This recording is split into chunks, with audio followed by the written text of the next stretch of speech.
వివచనామృతంలో రెండవ భాగంలో 10, 11 అంశాలు. 10వ అంశం సాధన చెయ్యాలి. స్వామి తన్మయానంద. ఒకసారి నేను కడుపు నొప్పితో చాలా బాధపడుతున్నాను. కాస్త మగతగా కూడా ఉంది.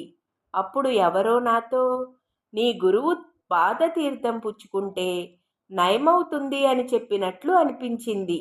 మర్నాడే నేను జైరాంబాటికి వెళ్ళి మాతృదేవి పాదతీర్థం సేవించాను. తరువాత మాతృదేవితో, అమ్మా, మీకు పాదపూజ చెయ్యాలని ఎంతగానో అభిలషిస్తున్నాను, కానీ అంతలోపల తీర్థం పుచ్చేసుకున్నాను అని అన్నాను. అందుకు మాతృదేవి, అందులో తప్పేముంది, లోపలికి రా అన్నారు. పాదపూజ చేసిన తరువాత మాతృదేవి పాదపద్మాలను తల మీద పెట్టుకున్నాను. అప్పుడు మాతృదేవి, హా మూర్ఖుడా, పాదాలను తల మీద పెట్టుకోవచ్చా? తల గురుదేవులు నెలకొనే చోటు అన్నారు. అప్పుడు నేను, అమ్మా, నేను గురుదేవులను చూడలేదే అని అడిగాను. అందుకు మాతృదేవి, గురుదేవులు భగవంతుడే అన్నారు. అందుకు నేను, గురుదేవులు భగవంతులైతే మీరెవరు అని అడిగాను. అందుకు మాతృదేవి, నేను మరెవరిని అన్నారు. అప్పుడు నేను, మీరు తలుచుకుంటే నాకు గురుదేవులను చూపగలరు కదా అన్నాను. అందుకు మాతృదేవి, గురుదేవులు నరేంద్రుణ్ణి స్పృశించినప్పుడు అతడు గావుకేక పెట్టాడు. సాధనలు చెయ్యి, తపస్సు చెయ్యి, అప్పుడు ఆయన్ను దర్శించగలవు అన్నారు. అప్పుడు నేను, మిమ్మల్నే గురువుగా పొందిన వ్యక్తికి వేరే సాధనలు ఎందుకు అని అడిగాను. అందుకు మాతృదేవి, అది సరే, కానీ ఒక్క విషయం, ఇంట్లో వంటకు కావలసిన సామాగ్రి అంతా ఉన్నా వండితేనే కదా భోజనం చెయ్యగలం. ప్రతి ఒక్కరూ వంట చేసుకునే భోజనం చెయ్యాలి. సత్వరమే వంట చేసేవాడు శీఘ్రంగా భోజనం చెయ్యవచ్చు. అందువలన కొందరు ఉదయం భోజనం చేస్తారు, కొందరు సాయంత్రం చేస్తారు, కొందరు బద్ధకం కారణంగా పస్తుండిపోవాల్సి వస్తుంది అన్నారు. అప్పుడు నేను, అమ్మా, మీరు చెప్పింది నాకు అర్థం కాలేదు అన్నాను. అందుకు మాతృదేవి, సాధనలు, తపస్సు ఎవరు ఎంత ఎక్కువగా అనుష్ఠిస్తారో అంత త్వరగా భగవద్ దర్శనాన్ని పొందుతారు. కాస్త కాస్తగా అభ్యసించినా కూడా ఆయన దివ్య దర్శనం లభించే తీరుతుంది. కానీ అది అవసాన సమయమై ఉంటుంది. ఏమీ చెయ్యకుండా కేవలం ఆర్భాటం చేసేవారికి ఆలస్యంగానే లభిస్తుంది. ఆధ్యాత్మిక సాధనలను అనుష్ఠించడానికే నువ్వు సన్యాసివైనావు. సదా సాధనల్లో లయించడానికి నీకు సాధ్యం కావడం లేదు. కనుక గురుదేవుల కైంకర్యంగా భావించి పని చెయ్యి. కడుపు నొప్పి నిన్ను అప్పుడప్పుడు బాధ పెట్టడం వల్ల నువ్వు కఠోరమైన తపోమయ జీవితం గడపడాన్ని మానుకోవాలి. ఆహార విషయంలో జాగ్రత్తగా ఉండు. ఈ కడుపు నొప్పి వ్యక్తిని చంపదు, కానీ ఎంతగానో బాధిస్తుంది. కోల్పారా మఠంలో నేను ఉంటున్నప్పుడు రోజుకు 2 సార్లు వంటగదిని శుభ్రం చేయడము, ఇత్తడి పాత్రలను శుభ్రం చేయడము నా పని. ఒకసారి వానాకాలం ఇత్తడి పాత్రలను తోమి నా చేతులు పుళ్ళైనాయి. అందువల్ల ఎంతో బాధపడ్డాను. ఇలా ఉండగా ఒకరోజు జైరాంబాటికి వెళ్ళాను. అప్పుడు మాతృదేవి, బాగున్నావా నాయనా అని అడిగారు. అప్పుడు నేను, ఏదో ఉన్నాను అని చెప్పాను. అందుకు మాతృదేవి, ఏమిటి నాయనా, మళ్ళీ కడుపు నొప్పి వచ్చిందా అని అడిగారు. అందుకు నేను, లేదమ్మా, కడుపు నొప్పి లేదు, కానీ చేతులు పుళ్ళైనాయి, పాత్రలు తోమడం కష్టంగా ఉంది అని అన్నాను. అందుకు మాతృదేవి, పులుపు పదార్థాలను వదులుకోగోరిన ఒకడు చింత చెట్టు కింద ఇల్లు కట్టుకున్న కథలా ఉంది నీ పరిస్థితి. భగవంతుని పవిత్ర నామాన్ని జపించేందుకు నువ్వు ప్రపంచాన్ని త్యజించావు, కానీ ఇక్కడ పనులనే పేరిట మరో ప్రపంచాన్ని నిర్మించి అందులో మునిగిపడి ఉన్నావు. కుటుంబాన్ని, బంధు బాంధవ్యాలను వదులుకుని మఠంలో చేరుతారు, కానీ దానినే గట్టిగా పట్టుకుని వదిలి వెళ్ళడానికి ఇష్టపడరు. నీకు ఆరోగ్యం బాగాలేదు, దాహర్కుండ్కు వెళ్ళు, అక్కడ విద్యార్థులకు చదువు నేర్పు, చేతనైనంత జపధ్యానాలు అనుష్ఠించు అని అన్నారు. అందుకు నేను, అమ్మా, నేను ఏదైనా ఏకాంత స్థలానికి వెళ్ళి పూర్తిగా తపోమయ జీవితం గడపాలని అనుకుంటున్నాను, కానీ ఆరోగ్యం బాగుపడడం లేదు అని అన్నాను. అందుకు మాతృదేవి, ప్రస్తుతానికి చిన్న చిన్న పనులు చేస్తూ ఉండు, బలీయమైన ప్రేరణ కలిగినప్పుడు అలాంటి జీవితాన్ని గడపవచ్చు అన్నారు. అందుకు నేను, జపం తప్పక చేస్తాను, కానీ మనస్సు ఏకాగ్రం చెందడం లేదు అని అడిగాను. అందుకు మాతృదేవి, మనస్సు ఏకాగ్రమైనప్పటికీ కాకపోయినప్పటికీ నువ్వు మాత్రం జపం చెయ్యడం మానకు. ప్రతిరోజు నిర్ణీత సంఖ్యలో జపం చేసి తీరాలి, ఎంత చేస్తే అంత మంచిది అన్నారు. అప్పుడు నేను, అమ్మా, నాకు గురుదేవుల దివ్య దర్శనం కలగాలని ఆశీర్వదించండి అని అన్నాను. అందుకు మాతృదేవి, నువ్వు స్వప్నంలో చూడనే చూసావు కదా, ప్రత్యక్షంగా కూడా చూస్తావులే అన్నారు. మరొక రోజు మాతృదేవికి ఏదైనా సేవ చెయ్యగలిగితే ఎంత ఆనందంగా ఉంటుందో అనుకుంటూ జయరాంబాటికి వెళ్ళాను. నేను వెళ్ళినప్పుడు మాతృదేవి తమ ఇంటి వసారాలో కాళ్ళు చాపుకుని కూర్చుని ఉన్నారు. కాళ్లకు రాసే నూనె ఒక గిన్నెలో పక్కన ఉంది. నేను వెళ్ళి ఆమె కాళ్లకు నూనె రాయసాగాను. కాళ్ల నొప్పి భరించలేకున్నాను. కొద్దిగా ఒత్తి రాయి నాయనా అన్నారు మాతృదేవి. దాదాపు 25 నిమిషాలు అలా సేవ చేశాను. అప్పుడు మాతృదేవి, ఇప్పుడు తృప్తి కలిగింది కదా, ఇక నేను స్నానానికి వెళతాను, పూజ చెయ్యాలి, ఏమైనా తిన్న తరువాతే కదా తిరిగి వెళతావు అని అడిగారు. అందుకు నేను, లేదమ్మా, వెంటనే వెళ్ళాలి, మరో రోజు వస్తాను అని అన్నాను. అప్పుడు మాతృదేవి, వద్దు, వెంటనే వెళ్ళవద్దు, వెంటనే వెళ్ళిపోవాలని కేదార్ నిన్ను ఆదేశించినట్లు అనిపిస్తోంది, అంతేనా? నువ్వు నా మాట వింటావా లేక కేదార్ మాట వింటావా? కేదార్ అడిగితే మాతృదేవియే వద్దన్నారని చెప్పు. ఇక 11వ అంశం, మార్గాంతరమేమిటి? బ్రహ్మచారి అశోక్ కృష్ణ. మాతృదేవి చివరి రోజుల్లో ఒకరోజు ఫాల్గుణ మాసం మొదటి వారం ఉదయం వెళ్ళినప్పుడు గదిలో ఎవ్వరూ లేరు. అప్పుడు వారు దక్షిణంలో ఉన్న చివరి గదిలో ఉంటున్నారు. ఆ రోజుల్లో మాతృదేవి ఆరోగ్యం కాస్త నయంగా ఉంది. పగటి వేళలో నేల మీద పరుపు పరిచి పడుకునేవారు. నేను వెళ్ళి ప్రణమిల్లగానే ఇంట్లోని అందరి క్షేమ సమాచారాలు విచారించారు.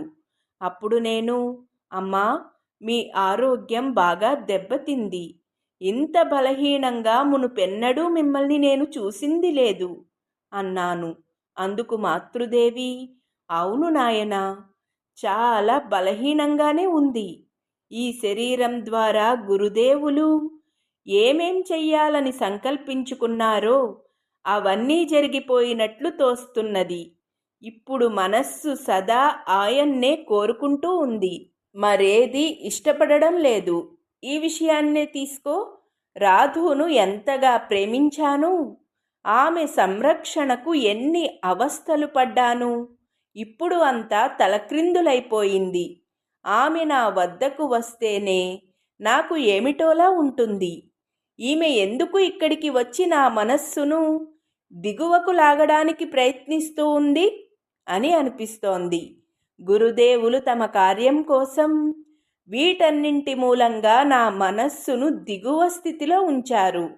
లేకపోతే వారి నిర్యాణానంతరం నేను జీవించి ఉండడం సాధ్యమేనా? అప్పుడు నేను, అమ్మా, ఇలాంటి మాటలు మమ్మల్ని ఎంతగానో బాధ పెడుతున్నాయి. మీరు వెళ్ళిపోతే ఇక మాకు మార్గాంతరమేమిటి? మాకు త్యాగం లేదు, తపస్సు లేదు. ఇక వైరాగ్యమంటారా, అది కించిత్ కూడా లేదు. మీరు లేకుండా ఈ మాయా ప్రపంచంలో మేము ఎలా జీవించగలము? మనస్సు చంచలమైనప్పుడు మీ దగ్గరకు వస్తే దాని నుండి బయటపడడానికి మార్గం లభిస్తుంది. మీరు లేకపోతే మేం ఎక్కడికి వెళ్ళాలి? మాకు ఇక గతే లేదు అన్నాను. అందుకు మాతృదేవి గంభీరంగా, ఏమిటి, మీకు గతి లేదా? గురుదేవులు మీకు దారి చూపడం లేదా? ఎందుకు ఇంతగా ఆరాటపడతావు? మిమ్మల్నందరినీ ఆయన పాదార విందాలకు సమర్పించాను కదా. మీరు ఆ పరిధి లోపలే చుట్టి రావాలి. వేరెక్కడికి పోతారు? మిమ్మల్ని ఆయన సదా పరిరక్షిస్తూ ఉన్నారు. అప్పుడు నేను గురుదేవుల అనుగ్రహం గురించి ఆలోచన అప్పుడప్పుడు మెదులుతూ ఉంటుంది. కానీ దానిని పూర్తిగా అర్థం చేసుకోవడం సాధ్యపడలేదు. విశ్వాసం ఉంది, సంశయం కూడా కలుగుతున్నది. మిమ్మల్నైతే ప్రత్యక్షంగా చూస్తున్నాను. మంచి చెడులన్నింటినీ మనసు విప్పి చెప్పగలను. మీరు కూడా దారి చూపిస్తున్నారు.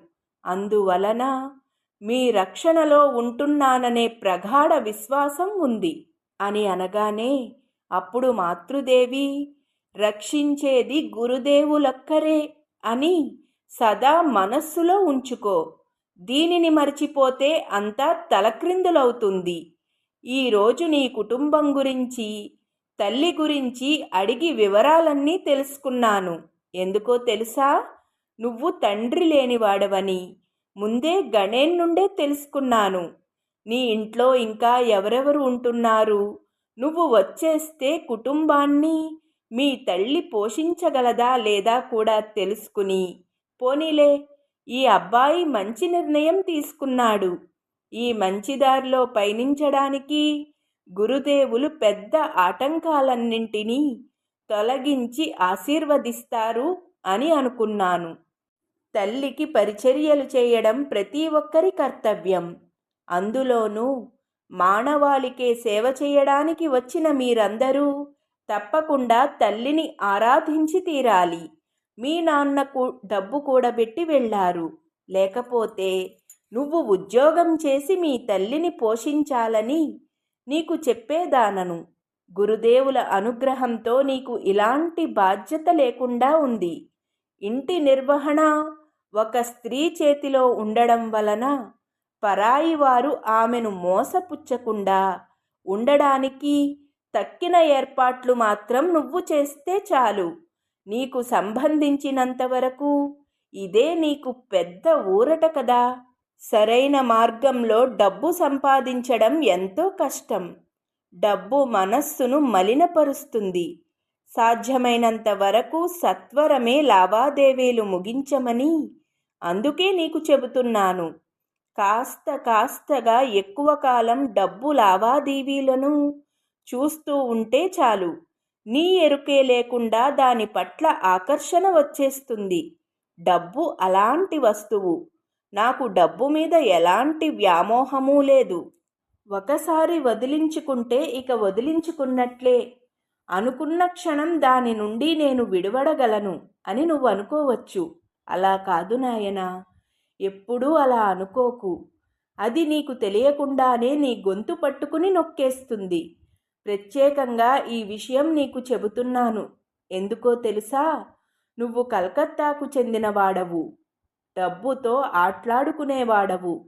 వీలైనంత తొందరగా నీ తల్లికి కావలసిన ఏర్పాట్లు చేసి కలకత్తా నుండి వెళ్ళిపోవాలి. నీ తల్లిని ఏ తీర్థస్థలాలకో తీసుకుని వెళ్ళగలిగితే మంచిది. మామూలు తల్లి కొడుకు అనే బంధం మరచి ఇద్దరూ భగవంతుణ్ణి అన్వేషింపవచ్చు. భర్తను కోల్పోయి దుఃఖిస్తున్న నీ తల్లికి ఈ సమయంలో నువ్వు ఇది ఏర్పాటు చేయగలిగితే ఎంతో మంచిది. నీ తల్లి కూడా పెద్దదైపోయింది. నీ నిర్ణయాన్ని ఆమెకు చెప్పు. ఆమెతో కలిసి మాట్లాడు. వెళ్ళే దారిన పుణ్యం వెతకడంలో నీ తల్లికి సహాయపడగలిగినప్పుడే నిజంగా నువ్వు ఒక కుమారుడవు. తన తల్లి పట్ల కర్తవ్యాన్ని నిర్వర్తించిన వాడవు అవుతావు. నిన్ను పెంచి పెద్ద చేయడానికి ఆమె ఎంత పాటుపడి ఉంటుంది. తన రక్తాన్ని పాలుగా మార్చే కదా నీకు పట్టించింది. దానిని త్రాగే కదా నువ్వు మనిషివయ్యావు. నీకు చెందినంత వరకు ఆమెకు సేవ చెయ్యడమే మహోత్తమమైన ధర్మం. కానీ భగవదన్వేషణలో ఆమె ఒక అడ్డంకిగా ఉంటే అప్పుడు విషయం వేరు. ఒకసారి నీ తల్లిని ఇక్కడికి తీసుకురా. ఆమె ఎలాంటి మనిషో నేను చూస్తాను. మంచి మనిషి అనిపిస్తే 1-2 మాటలు మాట్లాడతాను. కానీ జాగ్రత్తగా ఉండు. తల్లికి పరిచర్యలు చేస్తున్నాననే నెపంతో సంసారంలో చిక్కుకోకు. నీ తల్లి ఒక వితంతువు. ఒక వితంతువు జీవించడానికి ఏమేం కావాలో అందుకు తగిన ఏర్పాట్లు చెయ్యాలి. అంత మాత్రమే, అంతకు మించి లేదు. ఇందుకు అంతగా డబ్బు ఎందుకు?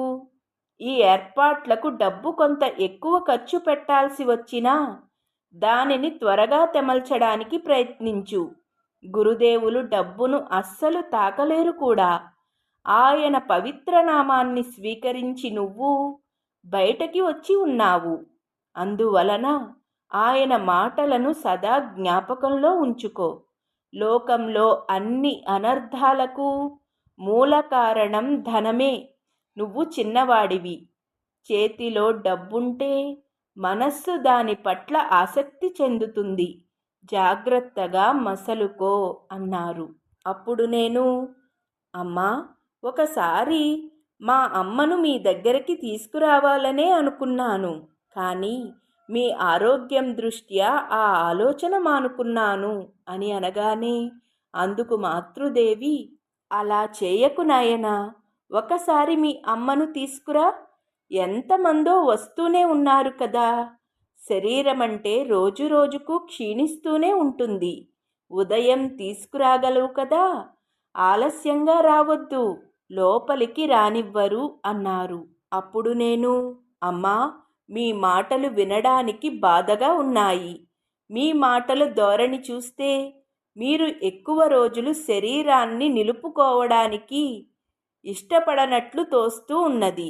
అప్పుడు మాతృదేవి, శరీరం ఉండడం లేకపోవడం నా చేతుల్లో లేదు. అది ఆయన ఇచ్చ. అందుకోసం మీరెందుకు కలవరపడాలి? నా దగ్గర మీరు ఎంతసేపు ఉంటున్నారు? మఠంలోనూ బయటనే కదా మీ సమయమంతా గడుస్తూ ఉంది. నాతో మాట్లాడడానికి, నా సమీపంలో ఉండడానికి ఎంతమందికి ఆస్కారం దొరుకుతుంది? మీరందరూ ఎప్పుడు ఎక్కడున్నారనే సంగతి కూడా నాకు తెలియజేయడం లేదు అనగానే అప్పుడు నేను, మీతో పాటు ఉండే ఆస్కారం దొరకదనడం నిజమే. కానీ మీరు ఇక్కడ ఉంటున్నారు. మనస్సులో బలహీనత ఏర్పడినప్పుడు మీ సాన్నిధ్యానికి వస్తే మనసు నూతనోత్సాహాన్ని సంతరించుకుంటుందని మాకు బాగా తెలుసు అనగానే మాతృదేవి, గురుదేవులు బహుశా ఈ శరీరాన్ని త్రోసిపుచ్చారనుకో. అప్పుడు మాత్రం నాకు విశ్రాంతి దొరుకుతుందని అనుకుంటున్నావా? నేను ఎవరెవరి బాధ్యతలు స్వీకరించానో వారిలో ఒక్కరు మిగిలి ఉన్నా నాకు విశ్రాంతి లేదు. నేను వారితో పాటు ఉండాలి. వారందరి బాధ్యతలు స్వీకరించాను కదా. మంత్రదీక్ష ఇవ్వడమనేది చిన్నపిల్లలాడుకునే ఆట ఏమిటి? భుజస్కంధాలపై ఎంత భారం మోయాల్సి వస్తుందో, వారి కోసం ఎంత కలత చెందాలి. నీ విషయాన్నే తీసుకో. నీ తండ్రి మరణించాడు. అందువలన నా మనస్సు కూడా బాధపడుతున్నది. గురుదేవులు నా తనయుడికి మళ్ళీ ఒక పరీక్ష పెట్టారనిపిస్తున్నది. ఈ ఆవేదన నుండి నువ్వు ఎలా బయటపడతావో అనే నా మనస్సు ఆలోచిస్తూ ఉంటుంది. అందుకే నీతో ఇంతగా మాట్లాడాను. మీరందరూ ఇవన్నీ అర్థం చేసుకోగలుగుతారా ఏమిటి? అలా అర్థం చేసుకుని ఉంటే నా ఆవేదన ఎంతగానో తగ్గి ఉండేది. గురుదేవులు ఒక్కొక్కరితో ఒక్కొక్క విధంగా క్రీడిస్తున్నారు. పర్యవసానాలను నేను భరించాల్సి వస్తుంది. నాకు చెందినవారుగా స్వీకరించిన వారిని వదిలివేయలేను కదా. అప్పుడు నేను, అమ్మా, మీరు లేకపోతే మేము ఎవరి దగ్గరకు వెళ్ళగలం? మాకు ఏమవుతుందోనని ఆలోచించినా కూడా మనస్సు వణికిపోతున్నది అన్నాను. అందుకు మాతృదేవి, ఎందుకు? రాఖాల్ ఠాకాల్ అంటూ నా తనయులు ఎంతోమంది ఉన్నారు. వారందరూ సామాన్యులా? నువ్వు రాఖాల్ను ఎంతో ప్రేమిస్తావు. కావలసిన దానిని అతన్ని అడుగు. నువ్వు అడగడానికి మాత్రం ఇంకా ఏముంది? ఎక్కువగా ప్రశ్నలు వేయడం మంచిది కాదు. ఒకదాన్నే జీర్ణం చేసుకోలేరు. ఇందులో 10 విషయాలడిగి దానిని దీనిని ఆలోచించి మనస్సుకెందుకు చాంచల్యం కలిగిస్తావు? నువ్వు దేనిని సంపాదించావో దానిలో గాఢంగా మునిగిపో. జపధ్యానాలు చెయ్యి, సత్సంగం చెయ్యి. ఎలాంటి కారణంగానైనా అహంకారాన్ని తలెత్తనివ్వకు. రాఖాల్ మనస్సు ఎలా చంటి పిల్లవాడి మనస్సు లాంటిదో చూసావా? శరత్ను చూడు, ఎంత పని చేస్తున్నాడు, ఎన్ని సమస్యలను మౌనంగా ఎదుర్కొంటున్నాడు. సన్యాసిగా ఉండి కూడా అతడు ఇవన్నీ ఎందుకు చెయ్యాలి? వాళ్ళు తలచుకుంటే రాత్రింబవళ్ళు భగవంతుని స్మరణలో మనస్సును లయింపచేయగలరు. మీ శ్రేయస్సు కోసమే వాళ్ళు తమ మనస్సును దిగువ ఉంచుకుని ఉన్నారు. వీళ్ల జీవితాలను నీ ఆదర్శంగా చేసుకో. వాళ్లకు సేవ చెయ్యి. నేను ఎవరి తనయుణ్ణి, ఎవరిని శరణు పొందాను అనే విషయాన్ని ఎల్లప్పుడూ యోచిస్తూ ఉండు. మనస్సులో దురాలోచనలు వస్తే, మాతృదేవి తనయుడనైన నేను ఇలాంటి పని చెయ్యగలనా అని మనస్సుకు నచ్చచెప్పు. మనస్సు శక్తివంతమవ్వడము, ప్రశాంతమవ్వడము నువ్వే చూస్తావు అన్నారు మాతృదేవి. జై మా.